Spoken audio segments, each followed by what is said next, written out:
Hi and welcome back to the channel. Hope you're all doing okay. I'm not going to discuss lockdown here because basically it's a manure milkshake that I'm really over. I'm waiting to get out of it so I can see Shang-Chi and No Time to Die. But let's get on with the Saturday video, which is always about science fiction, and in this case cheesy old science fiction movies. In fact, this particular box set where all 4 movies are on one DVD, so you know they're high quality. This little bugger. 4 movies, 2 directors, and they're all the kind of movies that late night horror movie hosts fed on for a very long time and probably still do in some jurisdictions. So I'm going to go through all 4 of them, discuss what they're like, discuss what I like about them and what was less than desirable. And we'll get on with it. So first off, we got The Man from Planet X from about 1950. It was directed by a guy called Edgar G. Olmo, who directed one of the great films noir, Detour, in 1945. If you haven't seen Detour, it's in the public domain, so go for it. It's a fantastic film noir. So in 1950 he made this cheaply made science fiction movie with Robert Clark starring in it. The primary shooting took 6 days. 6 days to make a feature film. Think about that. And the quality shows. It was filmed on the old Hal Roach Studios in Hollywood. And it also starred, apart from Robert Clark, who was in The Hideous Sun Demon, and also in the second movie I'm going to talk about, Beyond the Time Barrier. Not a great actor, I'll be honest with you, not a great actor. His co-stars in this one are kind of interesting though. William Shalett, who was in any number of things, including being Patty Duke's father in The Patty Duke Show, and turned up in so many genre films and genre TV series, it's ridiculous.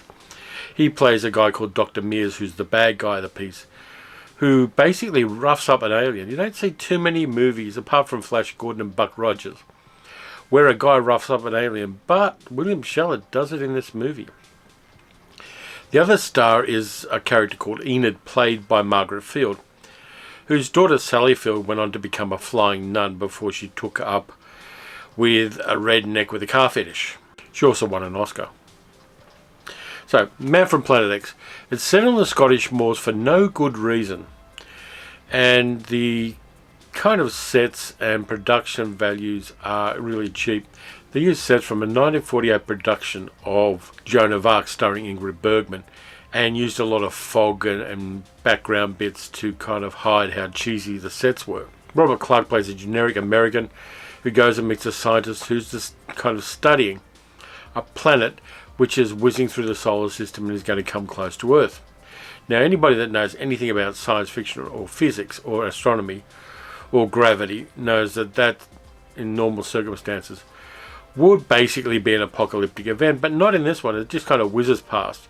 And as it gets close, a space probe is sent from the planet to Earth, and then followed by an alien in a little spaceship that is kind of cute. It's made up of basic geometric shapes.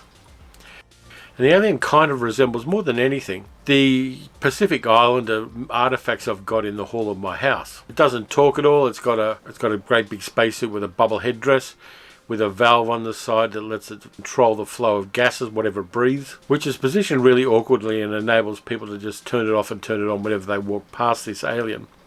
But the alien has got a couple of things going for it. First off, it's got a big beam that it can use to control people, which is kind of cool if you're stuck on an alien planet. And it uses the beam to take over some of the Scottish villages, none of whom has a Scottish accent. They kind of have a slightly sketchy American version of Scottish accents, but they're nothing at all like the Scottish people I've met in Scotland, or the ones I know here for that matter. Yeah, it was filmed in 6 days, so they didn't really have that much time to source out a dialect coach for them. So basically it's a creepy alien movie, which is neither creepy, and the alien just looks like a person of short stature in a Halloween costume that's done by somebody with a little bit of skill. But it's got a couple of things of interest. First one is, the humans are more horrible and threatening than the aliens, and there's no real evidence that the alien had hostile intentions.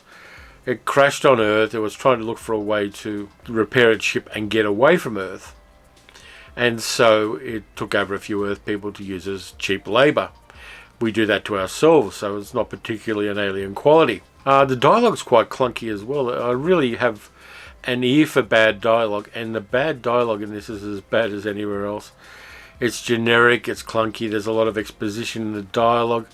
The special effects are rudimentary at best, but it is that kind of movie that if people saw it in 1950 or saw it on late night television with a horror movie host tarting it up and giving it a bit of oomph, then it'd be kind of okay. So Man from Planet X is about halfway there. It's neither good nor bad, it's somewhere in the middle, and if you're into enjoying a cheesy 1950s science fiction movie, this is the one. Just don't look too closely at the sets or the mise-en-scène in general, or the dialogue or the acting or the location. It's basically pretty basic, but again, it's of its time, and it's good to see the path that science fiction has taken from the Lumiere brothers to the current day, and this is on that path. Second one comes from a decade later and also stars Robert Clark, but this time without the pencil mustache, in a movie that was filmed in Texas because the Texas money people who were backing the movie wanted it filmed in Texas because the studio unions had no sway in Texas, so they could use a non-union crew. It's called Beyond the Time Barrier, and it stars Robert Clark and nobody else you really know.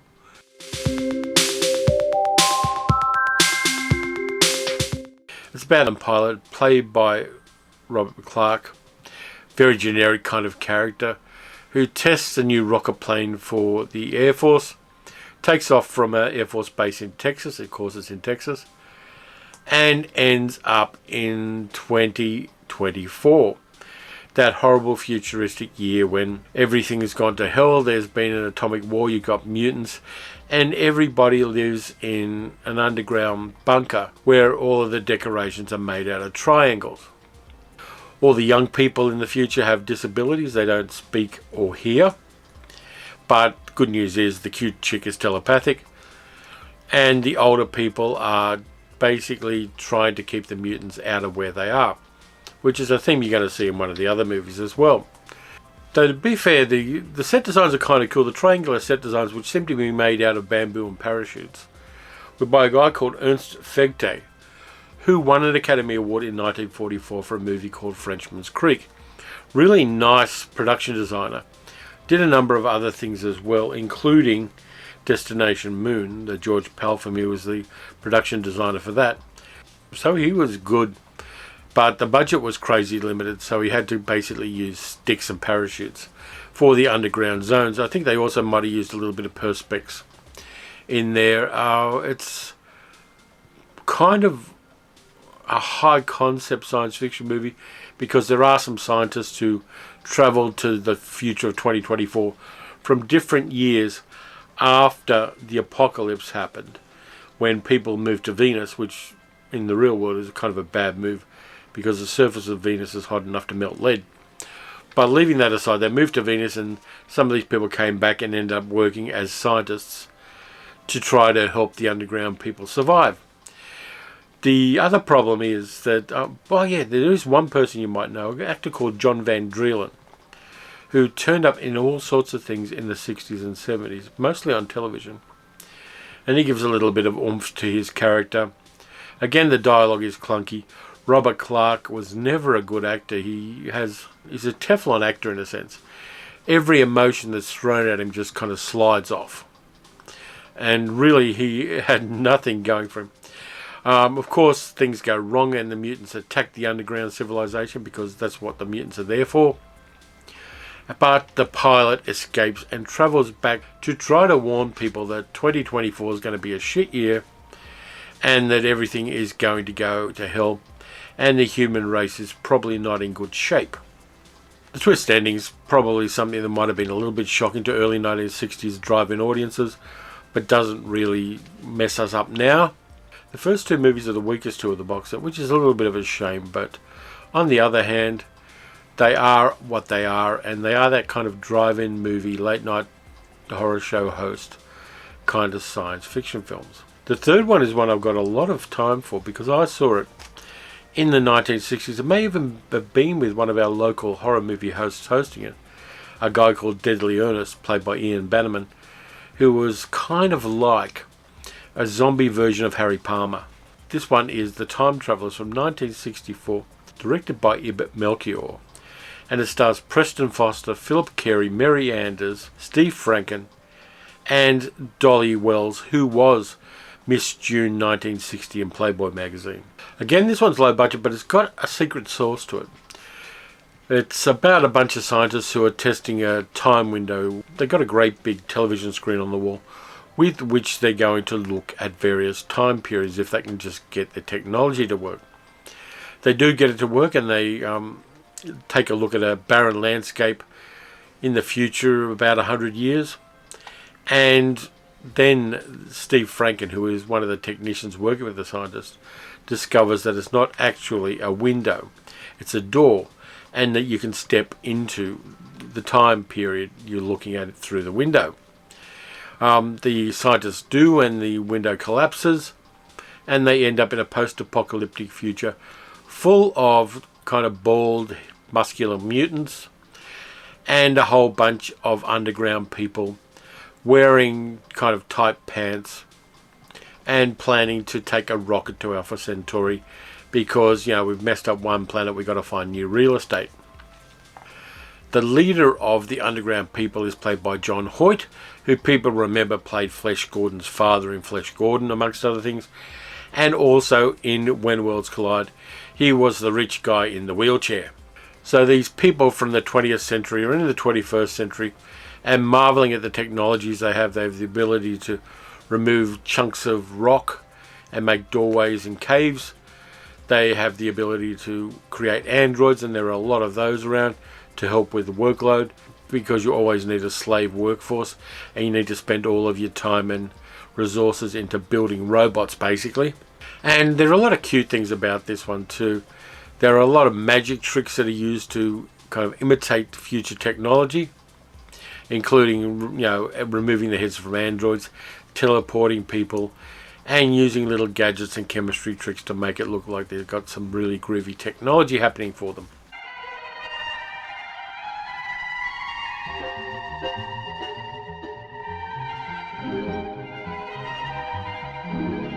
And all of the people who are going to Alpha Centauri on the rocket are mating up, because there's going to be a population boom when they get there, and everybody does the dirty boogie and starts recreating the human race.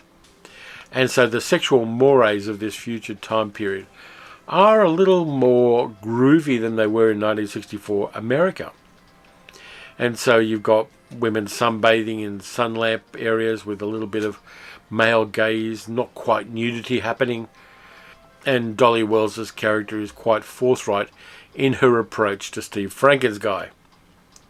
Yeah. And Dolly Wells is very forward in telling Steve Franken that she's interested in him. And that's a little bit shocking to the tight-assed early 1960s scientists and technicians. But things go wrong. The mutants break through and everything starts going bad. And so the scientists who aren't able to go in the rocket with the future scientists are building another time window, which they open, and then some things happen, and you get the ending, which is quite memorable. This one's a lot more fun. It's got some really nice sets. It's got the cute magic tricks. It's got a moment where Steve Franken breaks the fourth wall, and it's got a fairly good cast. Preston Foster was a kind of B-grade movie star in the 1940s. Philip Carey was in a lot of westerns in the 50s, and was also one of the first breakthrough gay characters on television, because he plays a ex-football player friend of Archie Bunker's who turns out to be gay, which was kind of an interesting move for a straight actor in the 1970s in American television. So all props to Philip Carey. Mary Anders didn't do too much else after this, but she was quite a fine actress in a couple of movies. And Steve Franken, who was in The Many Loves of Dobie Gillis in the 1950s, also turns up in Westworld, as well as a technician who gets shot by Yul Brynner. So the casting is kind of interesting.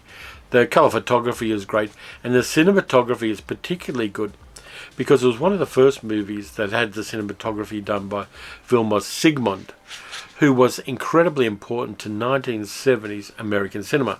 I'll just read out a list of some of the movies he did the cinematography on.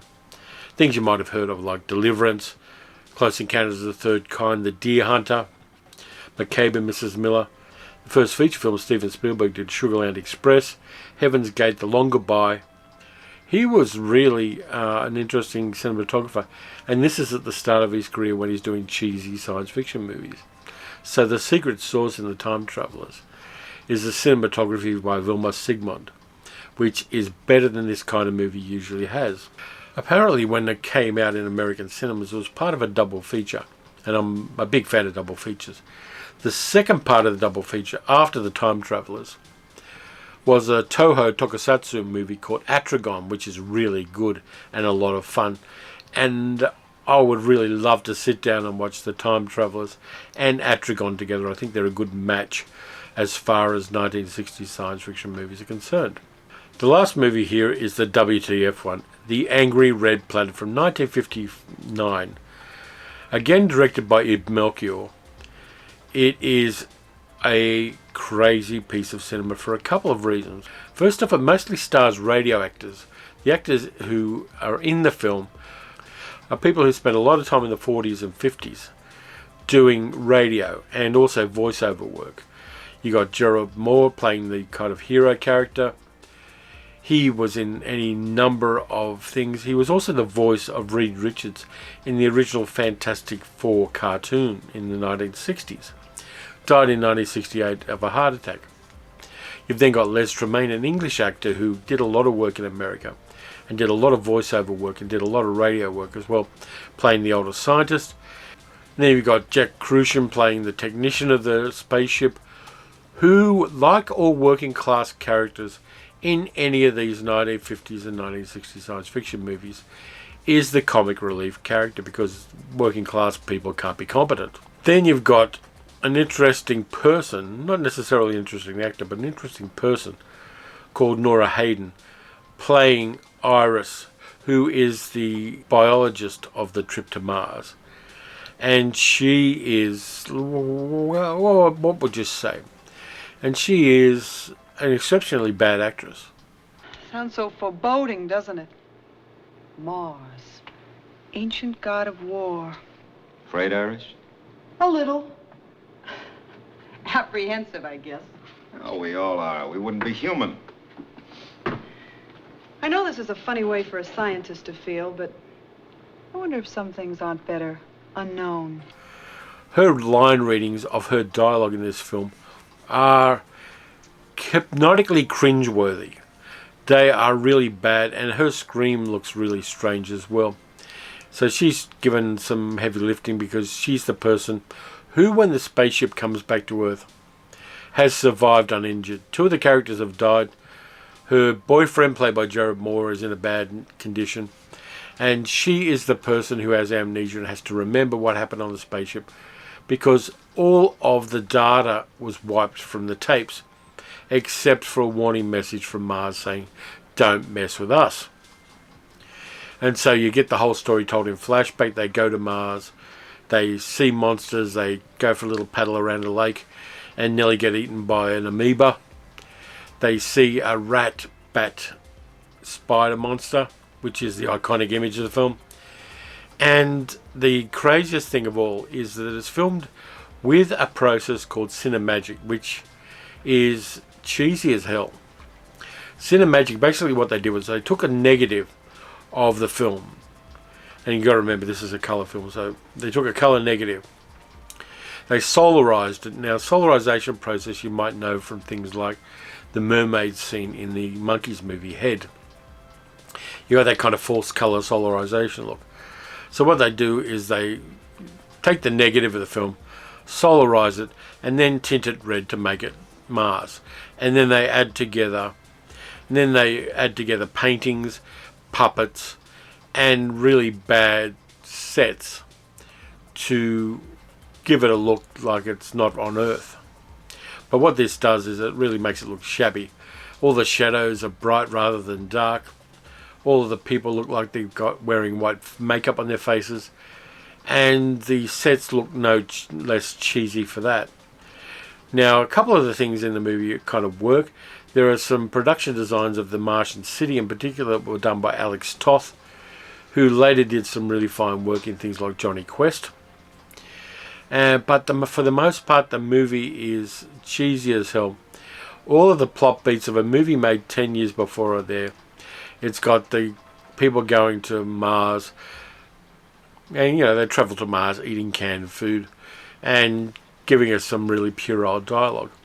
Now, I've already said that Nora Hayden was not a really gifted actor, but she did write a few books after she stopped acting, and she was running restaurants in New York City for her husband, who was a restaurateur. And I happen to have one of the books that Nora Hayden wrote. It's called How to Satisfy a Woman Every Time and Have Her Beg for More. And there it is, with a picture of a 1970s Nora Hayden on the back. Though, to be honest with you, I've looked through it and the advice is pretty common sense stuff. It's it can be distilled to something, it can kind of be distilled to the equivalent of a film noir motto, because the basic philosophy behind this book is good guys always come last. It's an interesting piece of work, not written very well, but the information is not a bad thing. And yeah, there it is. I actually got a copy of it. I picked it up cheaply on eBay. They sold 500,000 copies of it up until the 1970s, which is kind of interesting. But that's it. That's the 4 cheesy science fiction movies I've got. There they are in the cheap box set I picked up over a decade ago. It was a lot of fun revisiting them. They're no better than they have to be. They were made on a shoestring budget in each case, but they retain a kind of entertainment value in spite of the fact they're cheesy, or maybe because of the fact that they're cheesy. There's a lot of fun in watching a bad movie as much as there is in a good movie, because you can learn what doesn't work in a movie by watching a bad film. So anyway, that's it for this time around. As always, please consider liking and subscribing, leaving a comment on the video. Let me know what you think of these 4. You can also support the channel by going to patreon.com/paleocinema. And please, as always, please look after yourselves, be safe, watch some good movies, watch some bad movies, watch some cheesy science fiction movies from a certain era, and I'll catch you next time.